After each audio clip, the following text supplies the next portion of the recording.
हम आज के इस वीडियो में इंटरमीडिएट एग्जामिनेशन 2026 के लिए जो बिहार बोर्ड के द्वारा ऑफिशियल मॉडल पेपर जारी किया गया है उसको हल करेंगे। तो चलिए वीडियो को शुरू करते हैं और इसमें जितने भी प्रश्न दिए हुए हैं 100 ऑब्जेक्टिव प्रश्न उन सभी को सॉल्व करेंगे। उसके साथ कुछ सब्जेक्टिव प्रश्न है उनको देखेंगे। तो अपना पहला क्वेश्चन दिया हुआ है, मोहनजोदड़ो का उत्खनन किसने किया था?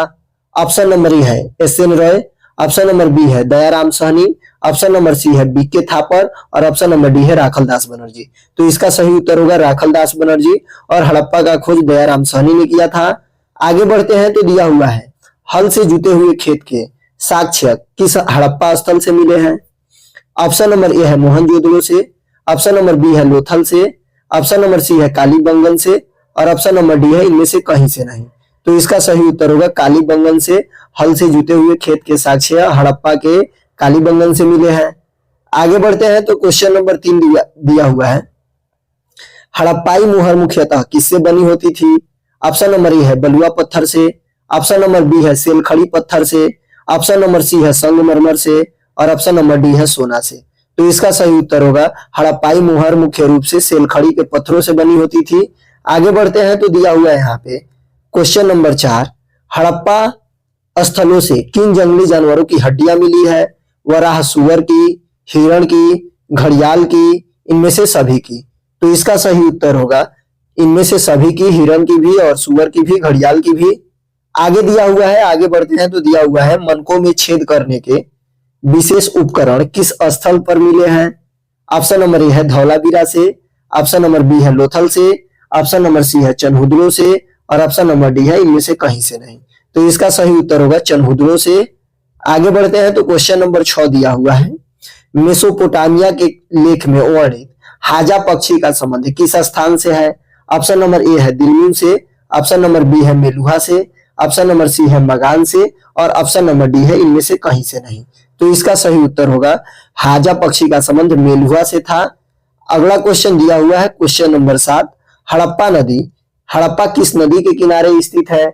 ऑप्शन नंबर ए है सतलुज नदी, ऑप्शन नंबर बी है सिंधु नदी, ऑप्शन नंबर सी है ब्यास नदी और ऑप्शन नंबर डी है रावी नदी। तो इसका सही उत्तर होगा 7 का डी यानी हड़प्पा रावी नदी के किनारे स्थित है।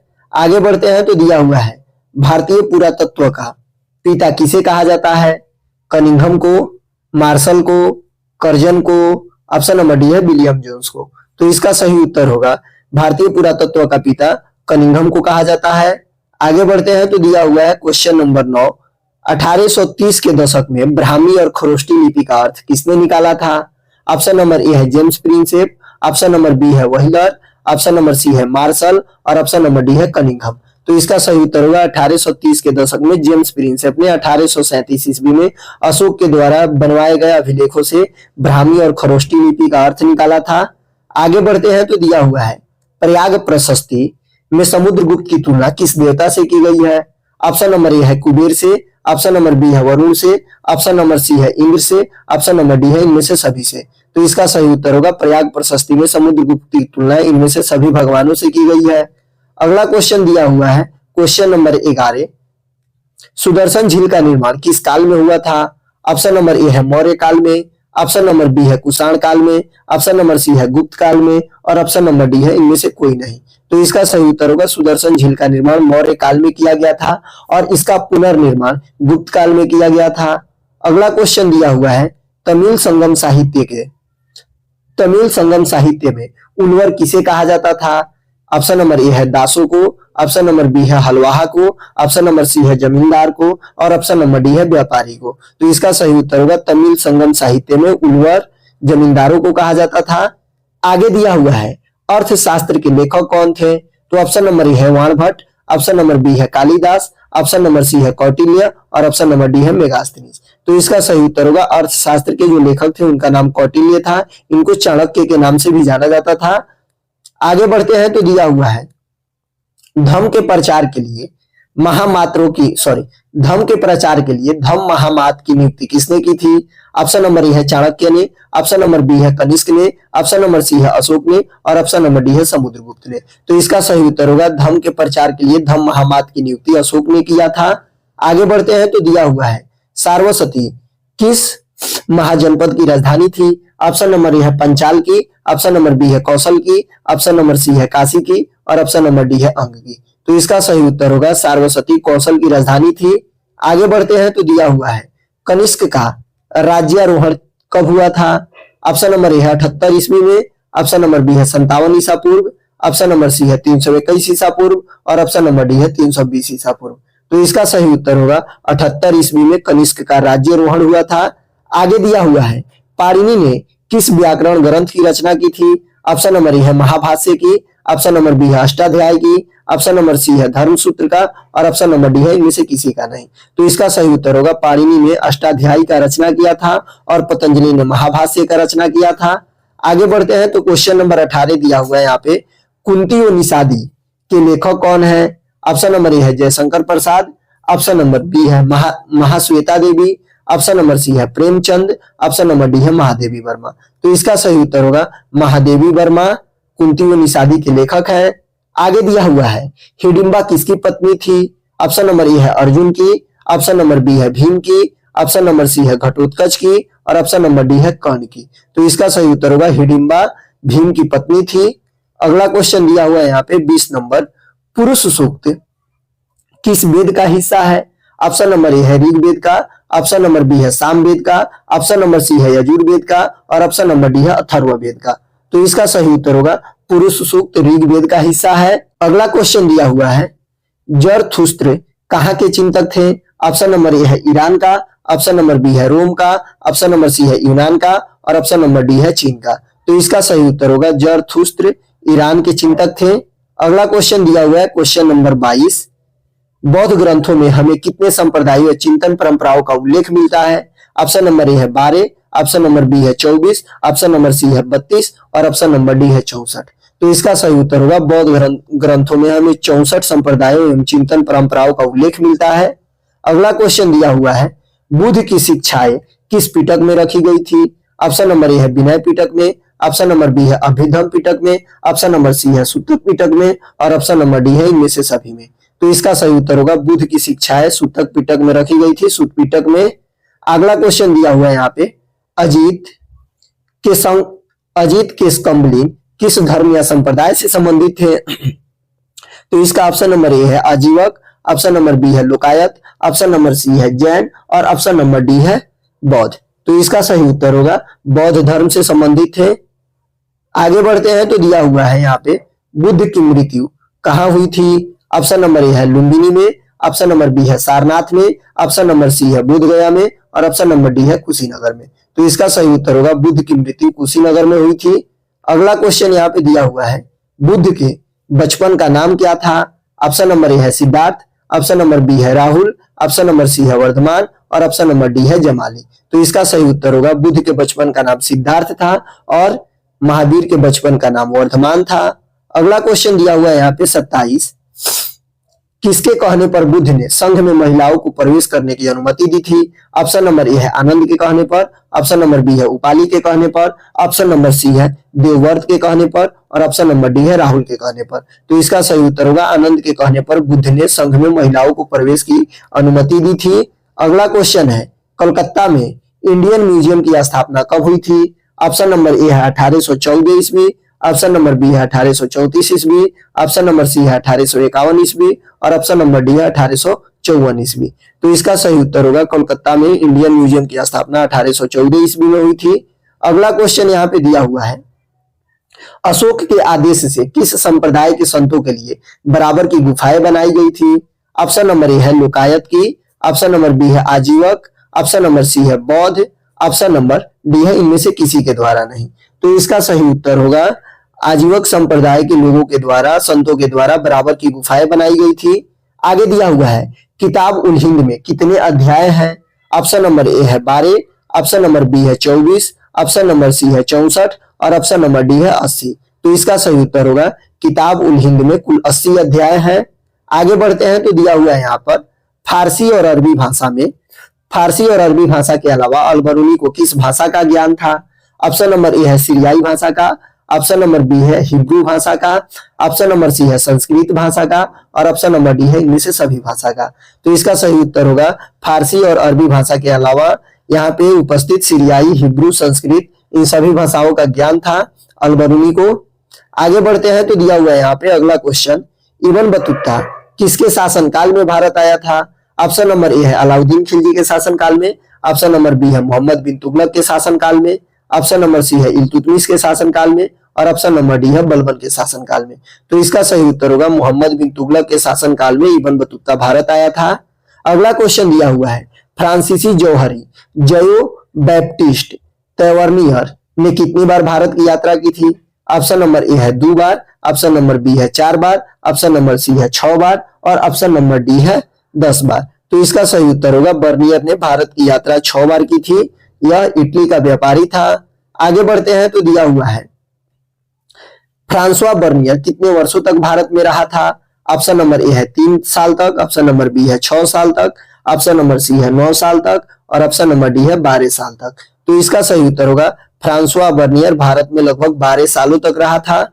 आगे बढ़ते हैं तो दिया हुआ है, जगन्नाथ मंदिर कहाँ स्थित है? ऑप्शन नंबर ए है पुरी में, ऑप्शन नंबर बी है कटक में, ऑप्शन नंबर सी है भुवनेश्वर में और ऑप्शन नंबर डी है मथुरा में। तो इसका सही उत्तर होगा जगन्नाथ मंदिर उड़ीसा के पुरी में स्थित है, पुरी नामक जगह पर। आगे दिया हुआ है, अलवार किस देवता की उपासना करते थे?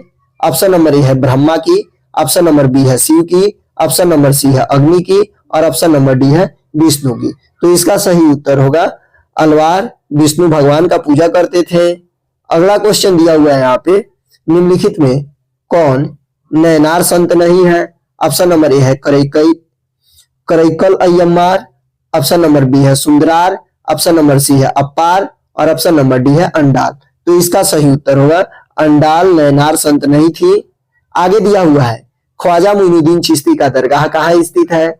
ऑप्शन नंबर ए है दिल्ली में, ऑप्शन नंबर बी है अजमेर में, ऑप्शन नंबर सी है पटना में और ऑप्शन नंबर डी है बिहार शरीफ में। तो इसका सही उत्तर होगा ख्वाजा मोइनुद्दीन चिश्ती की दरगाह अजमेर में स्थित है। आगे बढ़ते हैं तो दिया हुआ है यहाँ पे अगला क्वेश्चन, अमीर खुसरो किसके अनुयायी थे? ऑप्शन नंबर ए है निजामुद्दीन औलिया की, ऑप्शन नंबर बी है मोइनुद्दीन चिश्ती की, ऑप्शन नंबर सी है नसीरुद्दीन चिराग ए देहली की और ऑप्शन नंबर डी है कुतुबुद्दीन बख्तियार काकी की। तो इसका सही उत्तर होगा निजामुद्दीन औलिया की। आगे बढ़ते हैं तो दिया हुआ है, 1469 में पंजाब के ननकाना गांव में किसका जन्म हुआ था? ऑप्शन नंबर ए है गुरु नानक का, ऑप्शन नंबर बी है कबीर का, ऑप्शन नंबर सी है अंगद का, ऑप्शन नंबर डी है गुरु अर्जुन देव का। तो इसका सही उत्तर होगा गुरु नानक का जन्म 1469 ईस्वी को तलवंडी नामक ग्राम ननकाना नामक गांव पंजाब के तलवंडी में हुआ था। यह सिख संप्रदाय के संस्थापक माने जाते हैं। आगे बढ़ते हैं तो दिया हुआ है, खालसा पंथ की स्थापना किसने की थी? ऑप्शन नंबर ए है Guru Gobind Singh, option number B है Guru Tegh Bahadur, option number C है गुरु अर्जुन देव और ऑप्शन नंबर डी है गुरु अंगद। तो इसका सही उत्तर होगा खालसा पंथ का स्थापना गुरु गोविंद सिंह के द्वारा किया गया था। इनका जन्म पाटलिपुत्रा में हुआ था और यह सिखों के 10वें गुरु थे, यानी सिखों के अंतिम और 10वें गुरु थे। आगे बढ़ते हैं तो दिया हुआ है यहाँ पे, सूफी संतों के लिखे हुए पत्रों का संकलन क्या कहलाता है? ऑप्शन नंबर ए है तजकीरा, ऑप्शन नंबर बी है मलफूजात, ऑप्शन नंबर सी है मकतूबात और ऑप्शन नंबर डी है कस्फ उल महजूब। तो इसका सही उत्तर होगा मकतूबात, सूफी संतों के लिखे हुए पत्रों का संकलन मकतूबात कहलाता है। आगे बढ़ते हैं तो दिया हुआ है, 1800 ईस्वी में हम्पी के भग्नावशेष की खोज किसने की थी? ऑप्शन नंबर ए है कर्नल कॉलिन मैकेंजी ने, ऑप्शन नंबर बी है कनिंघम ने, ऑप्शन नंबर सी है मार्शल ने और ऑप्शन नंबर डी है डोमिंगोस पेइस ने। तो इसका सही उत्तर होगा कर्नल कॉलिन मैकेंजी ने हम्पी में भग्नावशेष का खोज किया था। आगे बढ़ते हैं तो दिया हुआ है, दक्षिण भारतीय मंदिरों में भव्य गोपुरमों को जोड़ने का श्रेय किसे दिया जाता है? ऑप्शन नंबर ए है राम राय को, ऑप्शन नंबर बी है देव राय को, ऑप्शन नंबर सी है देवराय द्वितीय को और ऑप्शन नंबर डी है कृष्ण देव राय को। तो इसका सही उत्तर होगा कृष्ण देव राय को। आगे बढ़ते हैं तो दिया हुआ है यहाँ पे, निकोलो दो कंटी किस देश का व्यापारी था? ऑप्शन नंबर ए है रूस का, ऑप्शन नंबर बी है स्पेन का, ऑप्शन नंबर सी है इटली का और ऑप्शन नंबर डी है पुर्तगाल का। तो निकोलो दो कंटी इटली का व्यापारी था, यह भारत आया था। आगे बढ़ते हैं तो दिया हुआ है यहाँ पे, बहमनी राज्य की स्थापना कब हुई थी? ऑप्शन नंबर ए है 1333 ईस्वी में, ऑप्शन नंबर बी है 1336 ईस्वी में, ऑप्शन नंबर सी है 1347 ईस्वी में और ऑप्शन नंबर डी है 1351 ईस्वी में। तो इसका सही उत्तर होगा बहमनी साम्राज्य का स्थापना 1347 ईस्वी में हुआ था।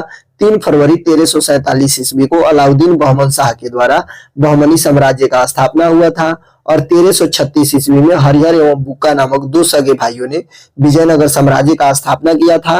आगे दिया हुआ है विजयनगर के संरक्षक देवता विरूपाक्ष किस देवता के एक रूप माने जाते हैं। ऑप्शन नंबर ए है विष्णु, ऑप्शन नंबर बी है शिव, ऑप्शन नंबर सी है कार्तिकेय और ऑप्शन नंबर डी है गणेश। तो इसका सही उत्तर होगा शिव। आगे बढ़ते हैं तो दिया हुआ है यहाँ पे अगला क्वेश्चन 48 नंबर, विजयनगर के मंदिरों की क्या विशेषता है। ऑप्शन नंबर ए है ऊंचे गोपुरम, ऑप्शन नंबर बी है रथ गलिया, ऑप्शन नंबर सी है कल्याण मंडप और ऑप्शन नंबर डी है इनमें से सभी। तो इसका सही उत्तर होगा विजयनगर के मंदिरों में इन सभी की विशेषता है। कृष्णदेवराय के कद काठी का वर्णन किस विदेशी यात्री ने किया है। ऑप्शन नंबर ए है बरबोसा, ऑप्शन नंबर बी है Domingo Paes, option number C है फर्नाओ नुनीज और ऑप्शन नंबर डी है निकोलो द कॉन्टी।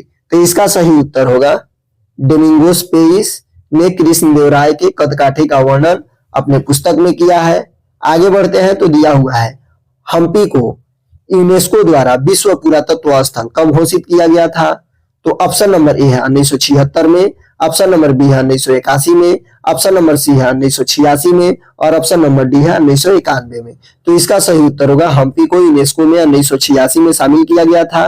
आगे दिया हुआ है दूसरे गांव में ठेके पर खेती करने वाले खेतिहर क्या कहलाते थे। ऑप्शन नंबर ए है खुदकास्ट, ऑप्शन नंबर बी है पाही कास्ट, ऑप्शन नंबर सी है मुजरियान और ऑप्शन नंबर डी है रैयत। तो इसका सही उत्तर होगा पाही कास्ट। दूसरे गांव में ठेके पर खेती करने वाले खेतिहर यानी किसानों को पाही कास्ट कहा जाता था। आगे दिया हुआ है आलू, टमाटर और मिर्च भारत में कब से उपजाए जाते हैं। ऑप्शन नंबर ए है 6ठी शताब्दी से, ऑप्शन नंबर बी है 10वीं शताब्दी से, ऑप्शन नंबर सी है 14वीं शताब्दी से और ऑप्शन नंबर डी है 17वीं शताब्दी से। तो इसका सही उत्तर होगा 6ठी शताब्दी से भारत में आलू, टमाटर और मिर्च उपजाए जाते हैं।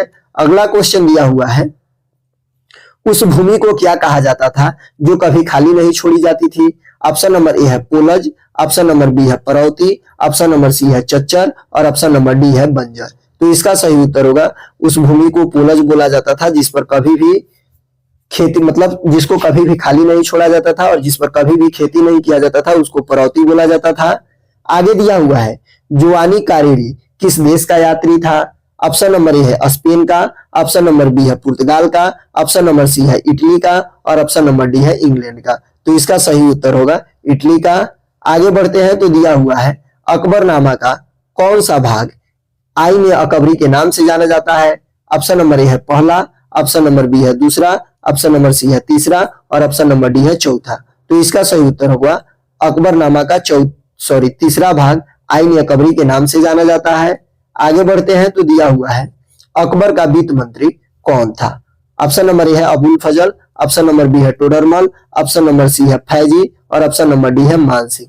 तो इसका सही उत्तर होगा अकबर का वित्त मंत्री टोडरमल था।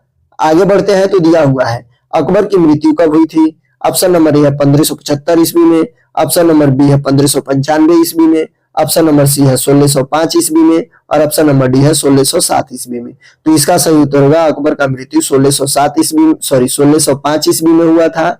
आगे बढ़ते हैं तो दिया हुआ है यहाँ पे पानीपत की तीसरी लड़ाई में मराठों को किसने हराया था। ऑप्शन नंबर ए है Nadir Shah, option number B है Ahmad Shah Abdali, option number C है अंग्रेज और ऑप्शन नंबर डी है मुगल। तो इसका सही उत्तर होगा अहमद शाह अब्दाली ने पानीपत के तीसरी लड़ाई में मराठों को हराया था। आगे दिया हुआ है औरंगजेब कब गद्दी पर बैठा था। ऑप्शन नंबर ए है 1651 ईस्वी में, ऑप्शन नंबर बी है 1655 ईस्वी में, ऑप्शन नंबर सी है 1658 ईस्वी में और ऑप्शन नंबर डी है 1661 ईस्वी में। तो इसका सही उत्तर होगा औरंगजेब 1658 ईस्वी में गद्दी पर बैठा था और 1707 में इसकी मृत्यु हो गई थी। आगे बढ़ते हैं तो दिया हुआ है अगला क्वेश्चन भारत का अंतिम मुगल बादशाह कौन था। ऑप्शन नंबर ए है Bahadur Shah Zafar, option number B है Mohammad Shah, option number C है औरंगजेब और ऑप्शन नंबर डी है बाबर। तो इसका सही उत्तर होगा बहादुर शाह जफर अंतिम मुगल बादशाह थे जिनकी मृत्यु 1862 को रंगून बर्मा में हुई थी। आगे दिया हुआ है आगे बढ़ते हैं तो दिया हुआ है अस्थायी बंदोबस्त में भू राजस्व का संग्राहक कौन होता था? ऑप्शन नंबर ए है किसान, ऑप्शन नंबर बी है जमींदार, ऑप्शन नंबर सी है साहूकार, ऑप्शन नंबर डी है इनमें से कोई नहीं।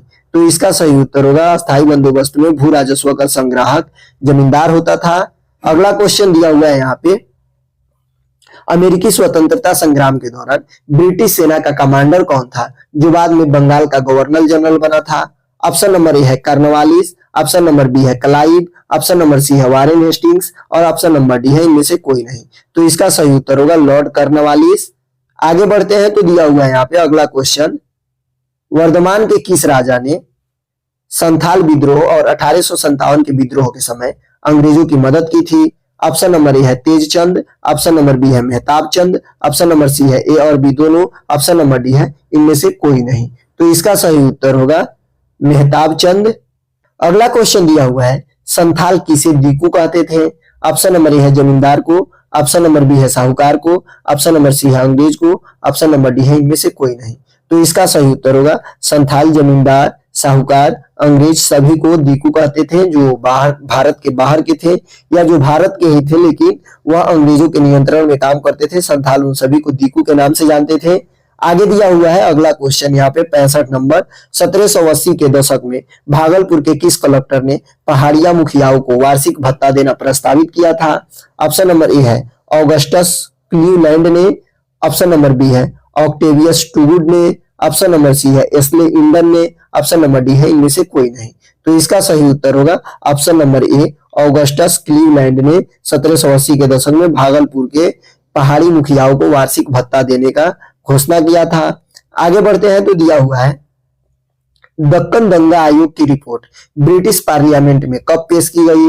ऑप्शन नंबर ए है 1875 में, ऑप्शन नंबर बी है 1876 में, ऑप्शन नंबर सी है 1877 में और ऑप्शन नंबर डी है 1878 में। तो इसका सही उत्तर होगा दक्कन दंगा आयोग की रिपोर्ट ब्रिटिश पार्लियामेंट में 1878 को पेश की गई थी। आगे बढ़ते हैं तो दिया हुआ है और 67 number question, English east India company ने बंगाल की दीवानी कब प्राप्त की थी? ऑप्शन नंबर ए है 1756 ईस्वी में, ऑप्शन नंबर बी है 1757 ईस्वी में, ऑप्शन नंबर सी है 1764 ईस्वी में और ऑप्शन नंबर डी है 1765 ईस्वी में। तो इसका सही उत्तर होगा ईस्ट इंडिया कंपनी ने बंगाल की दीवानी 1765 में प्राप्त की थी इलाहाबाद संधि के बाद। आगे बढ़ते हैं तो दिया हुआ है दक्कन दंगा आयोग के अनुसार किसानों के विद्रोह का मुख्य कारण क्या था? ऑप्शन नंबर ए है सरकारी राजस्व की उच्च दर, ऑप्शन नंबर बी है कपास के मूल्य का परिवर्तन, ऑप्शन नंबर सी है साहूकारों का शोषण, साहूकारों द्वारा शोषण, ऑप्शन नंबर डी है इनमें से सभी। तो इसका सही उत्तर होगा इनमें से सभी। आगे बढ़ते हैं तो दिया हुआ है 1857 के विद्रोह के समय गवर्नर जनरल कौन था? ऑप्शन नंबर ए है डलहौजी, ऑप्शन नंबर बी है कैनिंग, ऑप्शन नंबर सी है हार्डिंग और ऑप्शन नंबर डी है बेंटिंग। तो इसका सही उत्तर होगा 69 का कैनिंग। 1857 विद्रोह के समय भारत का गवर्नर जनरल कैनिंग था, लॉर्ड कैनिंग। आगे बढ़ते हैं तो दिया हुआ है डलहौजी के अवध अधिग्रहण कब किया? डलहौजी ने अवध का अधिग्रहण कब किया? ऑप्शन नंबर ए 1851 में, ऑप्शन नंबर बी 1854 में, ऑप्शन नंबर सी 1856 में और ऑप्शन नंबर डी 1857 में। तो इसका सही उत्तर होगा डलहौजी ने हड़प नीति के तहत 1856 में अवध पर अपना अधिग्रहण किया यानी कब्जा किया। आगे बढ़ते हैं तो दिया हुआ है लखनऊ में 1857 के विद्रोह का नेतृत्व किसने किया था? ऑप्शन नंबर ए है Begum Hazrat Mahal, option number B है मौलवी अहमदुल्ला, ऑप्शन नंबर सी है शाहमल और ऑप्शन नंबर डी है नाना साहब। तो इसका सही उत्तर होगा लखनऊ में 1857 की क्रांति का नेतृत्व बेगम हजरत महल ने किया था। आगे दिया हुआ है अवध में एक मुश्त बंदोबस्त कब लगाया गया था? ऑप्शन नंबर ए है 1851 में, ऑप्शन नंबर बी है 1854 में, ऑप्शन नंबर सी है 1856 में और ऑप्शन नंबर डी है 1858 में। तो इसका सही उत्तर होगा अवध में एक मुश्त बंदोबस्त 1856 में लागू किया गया था। आगे बढ़ते हैं तो दिया हुआ है यहाँ पे 73 नंबर क्वेश्चन, 25 अगस्त 1857 को आजमगढ़ उद्घोषणा किसके नाम पर जारी हुआ था? ऑप्शन नंबर ए है रानी विक्टोरिया के नाम पर, ऑप्शन नंबर बी है बहादुर शाह जफर के नाम पर, ऑप्शन नंबर सी है बेगम हजरत महल के नाम पर और ऑप्शन नंबर डी है रानी लक्ष्मीबाई के नाम पर। तो इसका सही उत्तर होगा 25 अगस्त 1857 को आजमगढ़ उद्घोषणा रानी विक्टोरिया के नाम से प्रस्तावित हुआ था। इसी उद्घोषणा के बाद ईस्ट इंडिया कंपनी को बैन कर दिया गया था, उसके सत्ता को खारिज कर दिया गया था। आगे दिया हुआ है दिल्ली में बहादुर शाह जफर को किसने गिरफ्तार किया था? ऑप्शन नंबर ए है captain Hudson, option number B है general Hugh Rose, option number C है हैवलॉक और ऑप्शन नंबर डी है नील। तो इसका सही उत्तर होगा कैप्टन हडसन ने बहादुर शाह जफर को 1857 के समय गिरफ्तार किया था। आगे दिया हुआ है, अगला क्वेश्चन दिया हुआ है यहाँ पे, सिंहभूम के किस आदिवासी काश्तकार ने 1857 के विद्रोह के समय कुल आदिवासियों का नेतृत्व संभाला था? ऑप्शन नंबर ए है गोनू ने, ऑप्शन नंबर बी है बुद्धू भगत ने, ऑप्शन नंबर सी है जोवा भगत ने, ऑप्शन नंबर डी है इनमें से कोई नहीं। तो इसका सही उत्तर होगा गोनू ने।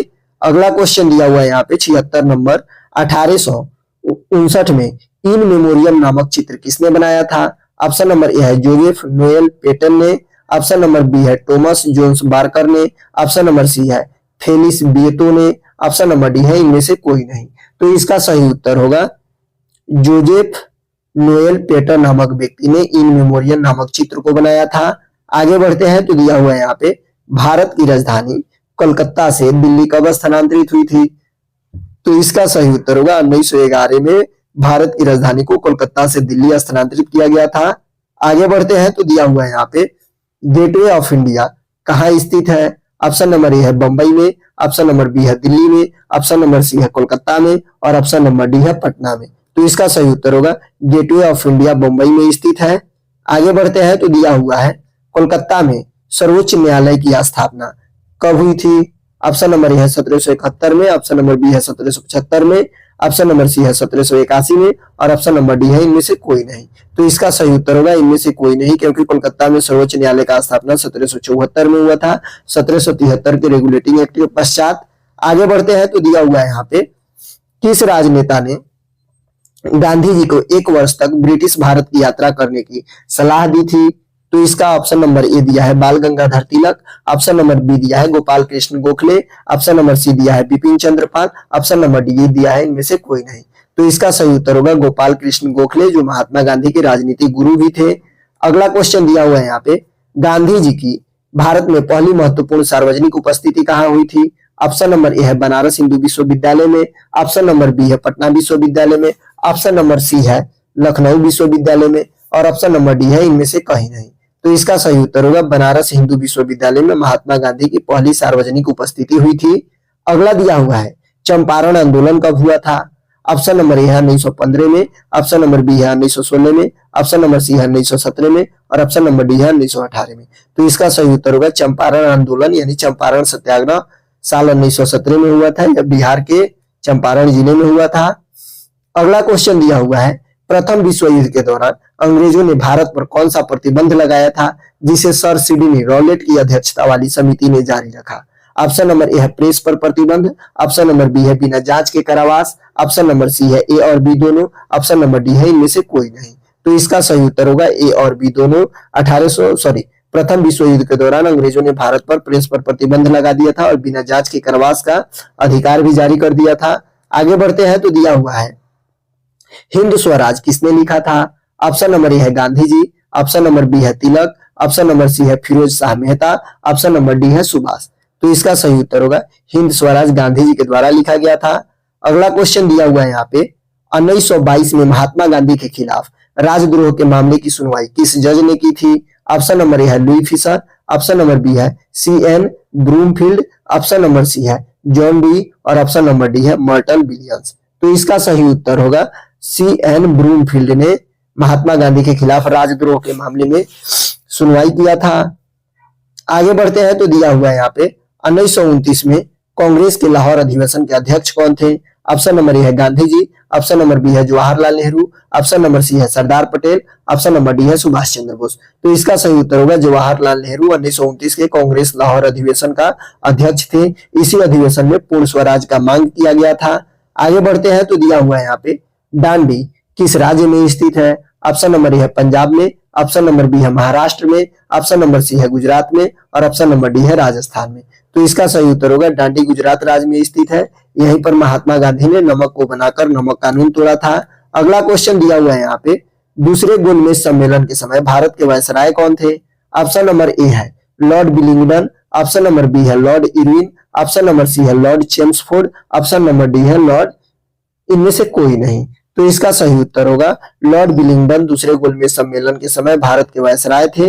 अगला क्वेश्चन दिया हुआ है, what Congress and Gandhi have into the untouchables, किसने लिखा था? ऑप्शन नंबर ए है Gandhi ji, option number B है Jawaharlal Nehru, option number C है B R Ambedkar, option number D है इनमें से कोई नहीं। तो इसका सही उत्तर होगा बी आर अम्बेडकर। अगला क्वेश्चन दिया हुआ है यहाँ पे 90 नंबर, जब एक पूरा राष्ट्र उठ खड़ा होता है और आगे बढ़ने लगता है तो उसे नेता की जरूरत नहीं रह जाती, यह किसकी उक्ति है? ऑप्शन नंबर ए है सुभाष चंद्र बोस की, ऑप्शन नंबर बी है गांधी जी की, ऑप्शन नंबर सी है तिलक की और ऑप्शन नंबर डी है इनमें से किसी के नहीं। तो इसका सही उत्तर होगा गांधी जी की। अगला क्वेश्चन यहाँ पे दिया हुआ है, स्वराज पार्टी के संस्थापक कौन थे?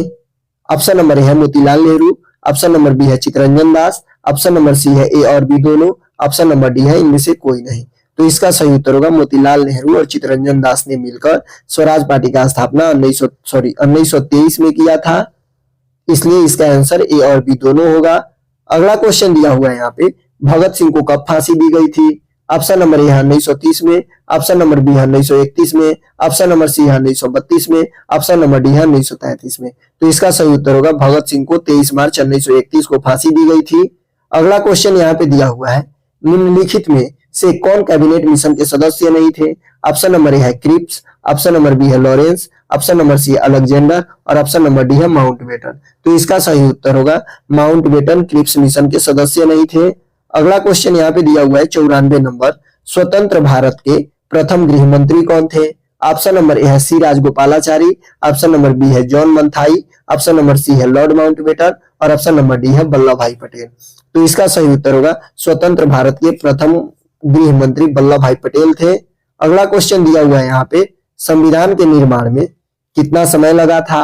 ऑप्शन नंबर ए है 2 वर्ष 11 माह 18 दिन, ऑप्शन नंबर ए है 2 वर्ष 11 माह 11 दिन, ऑप्शन नंबर बी है 2 वर्ष 11 माह 18 दिन और इसका सही उत्तर भी होगा 2 वर्ष 11 माह 18 दिन। संविधान सभा को संविधान बना के तैयार करने में 2 साल 11 महीना 18 दिन का समय लगा था। संविधान 26 नवंबर 1949 को बनकर तैयार हो गया था और उस दिन इसको अंगीकृत कर लिया गया था। आगे दिया हुआ है, संविधान सभा की संचालन समिति के अध्यक्ष कौन थे? ऑप्शन नंबर ए है Rajendra Prasad, option number B है B R Ambedkar, option number C है Jawaharlal Nehru, option number D है जेबी कृपलानी। तो इसका सही उत्तर होगा संविधान सभा के संचालन समिति के अध्यक्ष थे डॉक्टर राजेंद्र प्रसाद और यह भारत के प्रथम राष्ट्रपति भी थे।